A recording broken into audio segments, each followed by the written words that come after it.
From UFOs to psychic powers and government conspiracies, history is riddled with unexplained events. You can turn back now, or learn the stuff they don't want you to know.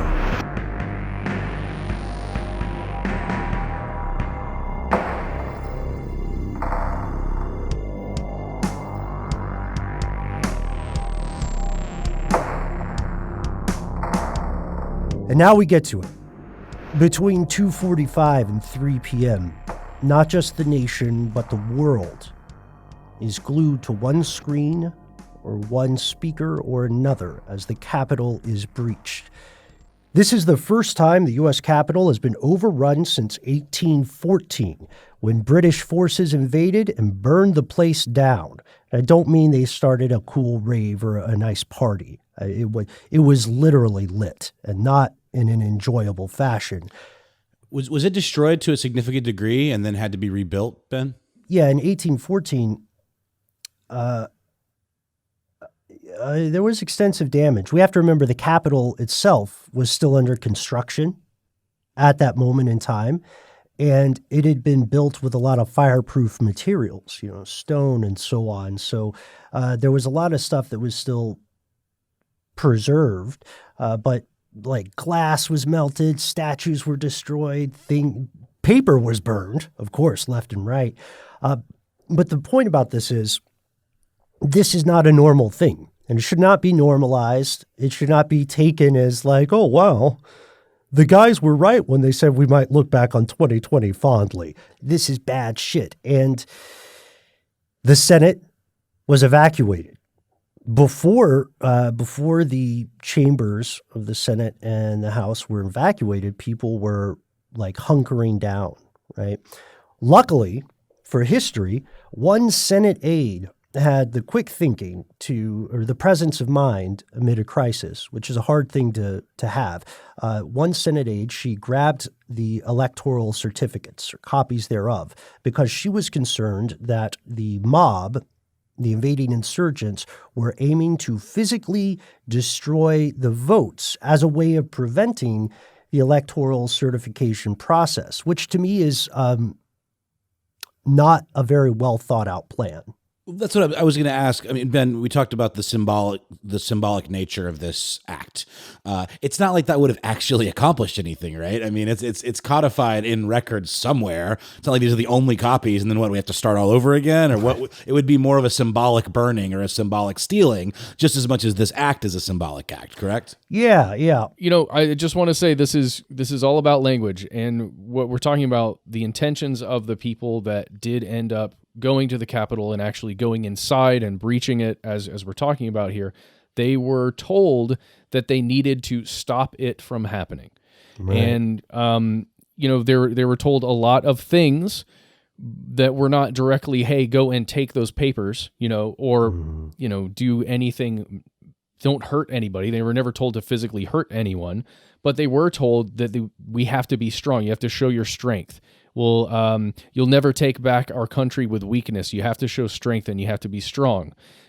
Saying, we will never give up. We will never concede. It doesn't happen. You don't concede when there's theft involved.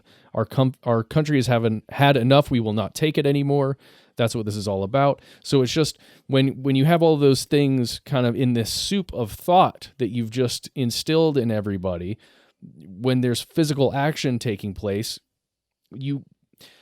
it's tough because you have to imagine that what this is doing inside someone's head. We can't see inside any individual's head, but we know that this is pushing towards violence without saying physical violence. And then you got groupthink that plays into it pretty heavily, or like you see one person jumping over the rail, I'm going to do that too. That sounds like a great idea. Then before you know it, everyone's following suit. Then before you know it, everyone's on the steps. Then before you know it, people are smashing windows and escalating because one person follows the leader. Not entirely calling into question these people's humanity or intelligence. I mean, maybe some of them, but the groupthink and mob mentality is real. And I'd never seen it manifested in any clearer way than that footage. That's yesterday. A piece of it, but I don't buy the idea that it was spontaneous nor organic to that degree. I have an excellent example of the kind of phenomenon that I believe you're alluding to, Matt. And I do not want to poison the well. I looked into this and I was trying to find a good one-to-one example of that phenomenon. Again, not the characters involved. I'm not comparing the characters here. It's very important, folks. I am comparing the psychological process. During the series of attacks and murders collectively known as Helter Skelter today, Charles Manson and the legal teams prosecuting him found themselves in a very strange pickle because, you see, Manson did not himself physically attack or murder his victims.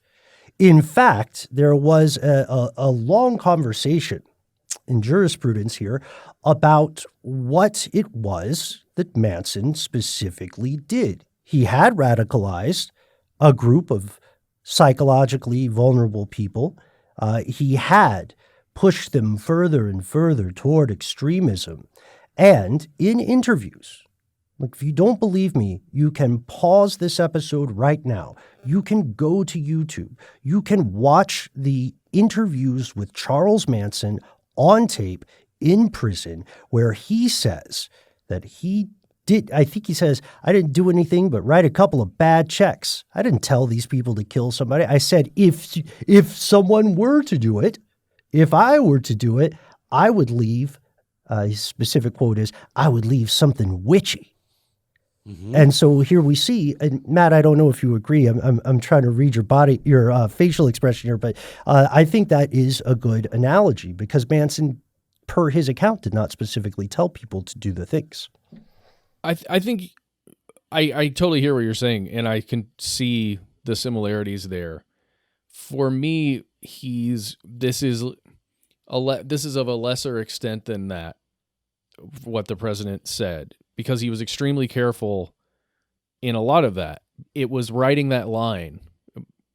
This is why it's similar. It was writing the line between telling people to go do something violent. That's what I'm saying. Or even saying a violent thing. Because he's not saying a violent thing. He's saying more abstract things. Like, we have to fight for our country. Our country's going to be gone. You know, if we don't fight, we're going to lose the country. They're taking over. He's not saying, like, we got to go and stop this by doing this or anything like that. Yeah, but keep in mind, I mean, we're one of the most warlike countries on earth, and we call the apparatus that wages many of these wars the Department of Defense. Yeah. We know the language game. We know it very well. And you're right, because the individual maybe does not. That's standing there at that rally does not fully understand that. But that's the tricky part too when it comes to language. You can't really impart your own interpretation of someone's intent if they're not actually outright saying the thing. So, like, the idea of sedition is to incite revolt or a violent act against an authority figure, lawfully elected authority, or an institution with the intent, a goal of destroying it. And, you know, the way Trump's supporters reacted to his words are one thing, but Trump's words themselves, I think it might be hard to pin something like sedition on his actual words. In this case. So, and to be clear, the last thing, Ben, to be clear, the last thing that was said by the president, I'm going to read this to be clear and a bit fair here. This is the statement. Our exciting adventures and boldest endeavors have not yet begun. My fellow Americans, for our movement, our children, and for our beloved country, and I say this despite all that's happened, the best is yet to come. We're going to walk down Pennsylvania Avenue, and we're going to the Capitol, and we're going to try to give, he said some stuff about Democrats, but he says we're going to try and give the Republicans the kind of pride and boldness they need to take back our country. So he is specifically saying we're going to go support the Republicans. And then what played afterwards that? YMCA. I thought he was barred from using that. There've been a handful of times where he's had songs that he's used at rallies, and the artists have issued cease and desist. Right. For some reason, I thought YMCA was one of them, but maybe the Village people need the cash. Or how do you even get cash from being played at a rally? Does that work? It goes back to licensing and whomever owns the rights. Right. So Ask oftentimes, BMI. oftentimes it's not the artist. Spoiler. Almost always. But in the case of illegal use of a song, that kind of took a back burner. Yeah, After no doubt. what we're going to talk about next. No doubt. So back to where we were. The Senate evacuated. Things are going down. There's this plan. We have to put in our requisite Always Sunny in Philadelphia reference. There's one episode. I can't remember which one it is, folks. Tell us if you remember off the top of your head. There's one episode where there's this running joke that the folks, hesitate to call them protagonists, the principal characters of Always Sunny in Philadelphia, are trying to obliviate and invalidate signed contracts by eating them. And that's like their number one go-to nuclear move. And so destroying physical copies of these votes like this, it's akin to that, because it could delay the process for sure. It could for sure, but it doesn't automatically invalidate what happened. And so the remaining members of the House of Representatives are in a very bad spot. They are told to take cover and to don gas masks before they are being escorted out. And I want to be very clear. This is all sides of the political aisle. Democrat, Republican, Independent, everybody's getting evacuated. There's no one in the halls of Congress who is like, this is super chill and cool and I'm picking up some relaxed vibes. Does anybody have a Hostess cupcake? No. They were panicking and fearing for their lives increasingly. If you've seen any of the photographs that came out during that time, they're stunning. They're literally people cowering as though there's an active shooter situation going on, like ducking down behind these rows of seats that line the hall. It's a lot. It's a lot to look at.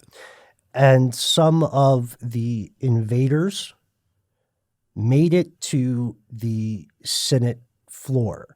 We'll talk just a second. We'll rewind and talk about how this entry occurred. But right now, to your point, Noel, you can see multiple images throughout this breach and occupation. You can see law enforcement inside the House of Reps chamber, guns drawn, the doors barricaded. In fact, recently I saw something. It was pretty fascinating. There's one now famous picture of people, of law enforcement aiming guns through the broken areas of a door. And then there's another picture from the other side of like through the hole. Oh, wow. Of the people with the guns trained. And there's so many pictures, but I think now that we're mentioning the breach, I think if you guys are okay with it, we need to talk a little bit about how that breach went down, because this is supposed to be one of the most secure buildings in the country, right? Like in DC, let alone in the country. I mean, I'm trying hard not to curse you guys, but for Pete's sake, and I hope that makes your day. If anyone listening to this is named Pete, for your sake, dude, our studio is kind of hard to get into. We have to, if Matt or Noel or Mission Control or I forget our little security things, then we have to figure out how to call one of our friends to come let us in. Oh man, yeah, I was up there recently with a guy I'm working on a show with, and I had left, and we left at the same time, and I got home, and he calls me and tells me he left his keys in there, and it took an hour and a half for me to get someone to. I couldn't come back. I was occupied. I had to call I had to call a security person who then had to confirm his identity. Literally, with an ID, and then get confirmation through our office manager from me to allow him and escort him into the office to get his keys and then escort him out. So Ben, you talk about how did this breach occur? Isn't it still kind of a mystery? Are we speculating here? Because I feel like there's a lot of unknowns here as to how this breach occurred. Yeah, we're going to talk about all that coming up very soon. Just to point out, we have a private security company that works in our building where we have that office. The Capitol and the other government buildings within Washington, D.C. have an entire police force of 2,000 individuals that work for them. What do they just get the day off or something? Well, they're the Capitol Police, they're the Metropolitan Police. Look, D.C., when it comes to law enforcement and security, is this weird mixtape of fiefdoms, is probably the best way to describe it. So there's a weird, at times funny, at times tragic phenomenon that occurs when multiple mainstream news outlets are covering the same story. They start to use the same language. Sometimes this becomes an example of a thought-terminating cliche, and there's some information control. And then sometimes it's just because people are pulling from these same primary sources, right? So one of the big words that became very popular and widespread over the past 24 hours, and if you read the right stuff, in the weeks leading up to this, that word was breach. This attack was brought to you by the letter B. Law enforcement has been roundly criticized. As this began, they were roundly criticized even before the march to the Capitol for the quote-unquote resistance they gave these rioters, these insurrectionists, if you can call it that. One of the gates near the Capitol was open when this group approached. The mob was literally ushered in by members of law enforcement. Police forces, in some cases, not confirmed yet, but they also seem to have removed some barricades. The extremists were removing their own as well. They took down some others. You can see the photos of these people climbing walls. That's not made up. It's not Photoshop. It happened. And we can confirm claims from numerous sources from social media and from on-the-ground observers. This was nowhere near the level of security that occurred at those earlier protests in 2020. Nowhere near. Like I don't even know what the plan was on the part of law enforcement. And a lot of the statements, I don't know about you guys, but a lot of the statements I've seen by law enforcement officials in the wake of this event, they're not super persuasive. They don't sound like a good plan. I don't know. What do you guys think? I would agree with you, Ben. The numbers of law enforcement in the area at the time were drawn down a bit. And I think this would be my opinion. I think the reaction to the earlier protests, the actions that were taken as a result of those protests, to draw down on the militant force of police departments across the country, at least that I believe. I mean, you can look at Atlanta and look at our police force and look at a bunch of other cities, including Washington, D.C., and just see how much of an impact these other protests have had throughout the year. And specifically on, the response of police forces and things like calling in the National Guard, calling in additional police departments for assistance. In my opinion, this was in a way a response to those earlier protests, or the response to the response of the protests. I see. Trying to be seeming like less belligerent. Yes, we're not coming out as a militant police force to stop you from protesting something. But it only had to do with the fact that everyone was white. That's the big but of this scenario. I don't think you can look at this objectively and fully think what I just said, if that makes sense. I think that's a portion of it. Yeah, we also have to consider, this is something we'll explore further in depth in part 2 of our episode here, but the factions that were assembled, where they weren't all from the same place. There were organizations like the so-called Proud Boys, which it's just such a terrible name, just from a PR perspective. There are white nationalists, supremacists, you know what I mean? And there are also people who are not identify with those groups. But yeah, you'll see Confederate flags waving. You'll see Oath Keepers, isn't that another Oath faction? Keepers was one, yeah. And Well, so, and we have to acknowledge this. There are everyday American citizens who are there who just believe right. in the sitting president and the movement and the rhetoric and what is being stated. They just believe, and they're not affiliated, like you said. They're just everyday people. Some of them. Yeah. Or even just they- his policies. You know what I mean? Like I was talking to my mom, and we were at odds about a lot of this stuff, and she now feels a little differently, but she said, I just liked his policies. I felt like they were good for me and my money and things that are important to me. So yeah, that's what I was trying to say just a second ago. Yeah, there are policies, and I hope we did that with the. I hope we did that earlier in the episode where we said, not all of these people who attended a rally did so with the plan of storming the Capitol of the United States.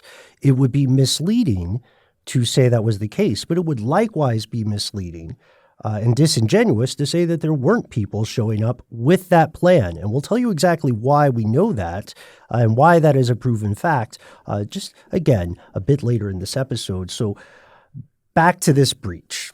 Yes, one of the gates is open. Yes, members of law enforcement, again, not all are on tape or are documented assisting these folks, right, in their entrance of the Capitol. The resistance by law enforcement is nowhere near the level of aggressiveness applied to earlier protests in 2020 in multiple cities, as you said, Matt, and that is simply factual. The reasons for that, there are a couple of possibilities. That's the most diplomatic thing we can say. Is it race-based? Is it a reaction to the public outcry of the way that law enforcement had handled previous protests? Is it something else? There was no initial deployment of crowd dispersal techniques. We've talked about these in the past. No sonic weapons, no rubber bullets. This was in clear contrast to the treatment of earlier protesters. So, Matt, maybe you're right. Maybe that's a piece of it. I mean, there was tear gas pretty early on, but after But it they wasn't from breached, it wasn't from law. The first stuff was not tear gas. There were some chemical irritants dispersed. Like pepper spray, mace. Pepper spray. Exactly. Mace, and then tear gas later. Tear gas later. Yes. Yeah. And flashbangs and the like. Mm-hmm. And the tear gas dispersal, I think, as you said, Matt, it comes later in the timeline. So it certainly wasn't for the benefit of allowing a photo opportunity to happen. Right. So where is the National Guard, you might say? Yeah. We have so many of them because states have their own National Guards, and Washington, D.C. is surrounded by, you guessed it, states. The Capitol Police and Metropolitan Police who were in place in advance of this, there was several hundred, but they're far less than were on duty at the BLM protest, Black Lives Matter protest, and they are far, far outnumbered by the thousands of people who are attempting to encroach upon the Capitol. On Tuesday, the day before this all happened, the mayor announced D.C. Metro Police would be the lead agency, and they coordinate with the Capitol Police, U.S. Park Police, and the Secret Service. They got some limited support from the D.C. National Guard, 340 people, I think, but those folks were unarmed. You know what their job was? They were supposed to help with traffic flow, because as anybody who's been in the Beltway can tell you, D.C. traffic is terrible. Last time, Matt, you and I were up there, we were very fortunate to have a friend on the ground who drove us around and parked for us because we didn't know what the hell was going on. It's very true. And that number, 340, is, we're going to talk about, was much fewer than the number of National Guard that would generally be sent out in that area as a response. And according to officials, the reason why there were so few members of the National Guard actually sent there, and the reason that they were unarmed, was because of the response to earlier protests. At least that's what's been stated. And if I'm not mistaken, there is also a bit of a discrepancy as to the timeline of when they were called upon. Like there was a report that I heard early on that the president was refusing to call upon them, right, or something like that. Like there was definitely a bit of a late to the party situation. And then ultimately, I believe it was Pence that called upon them.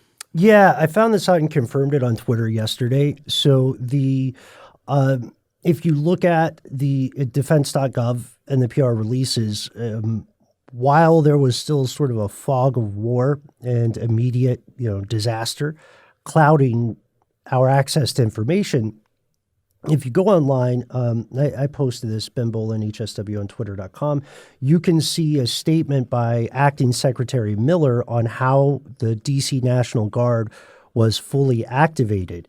They did not speak with President Trump. They spoke with Vice President Pence, as well as House Speaker Nancy Pelosi, Leader Mitch McConnell, Senator Schumer, and Representative Hoyer. And those are the folks who greenlit this.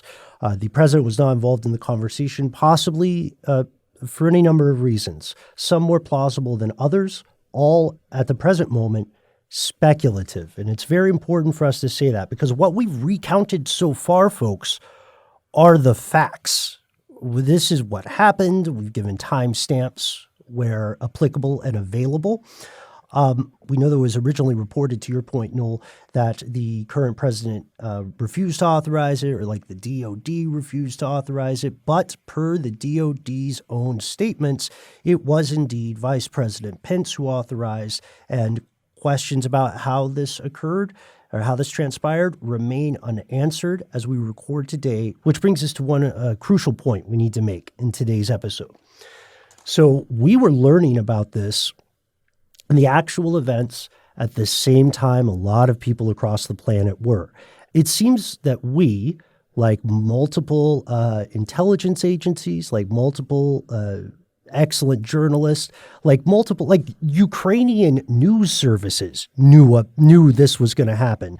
We had been, like basically everybody except for the folks in charge of law enforcement in D.C., we knew something. There was a huge likelihood of something chaotic happening, but this is ongoing. And so when we go to part 2 of this, we're going to be talking about things as best we can in a factual manner based on what we can prove. We're going to introduce some of the speculation. Some of this speculation may well be answered by the time this episode comes out our second episode comes out on Monday, January 10th. All the things that you just said, Ben, I think really beg the question. Like we were talking off air. I mean, there's more security on that building in peak tourist season, than there was that day. So to me, and we've all kind of chimed in on this a little bit. It begs the question, like, who knew what when, and did people do things on purpose to allow this to happen? People in power. Yeah, we're going to talk about that next week. We would just ask that over the weekend, keep your ear to the ground and to whatever, 8 news sources you choose to to get your information from. Just keep listening, keep watching, and we'll talk about it together on Monday. And you all know this, but I mean, just diversify your news sources. Like you said, there's an echo chamber effect when you have live coverage of things like this, where whether parallel thinking or like the thought terminating cliche terms start getting kind of overlapping. So I think it's important to have a diversity of perspective on these things and just to, make up your own mind.